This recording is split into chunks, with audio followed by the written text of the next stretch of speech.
Day 15 English sentence practice.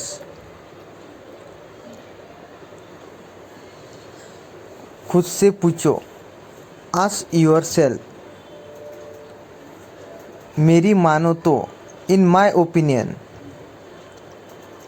होश में तो हो, are you in your sense. अपना हिसाब कर दो, क्लियर योर अकाउंट्स। तुम मुझे घूरते क्यों हो, why do you stare at me. अपना काम देखो, माइंड योर ओन बिजनेस। दूसरे की नकल न करो, डोंट कॉपी अदर्स। फिर कभी ऐसा न करना, don't do so in future.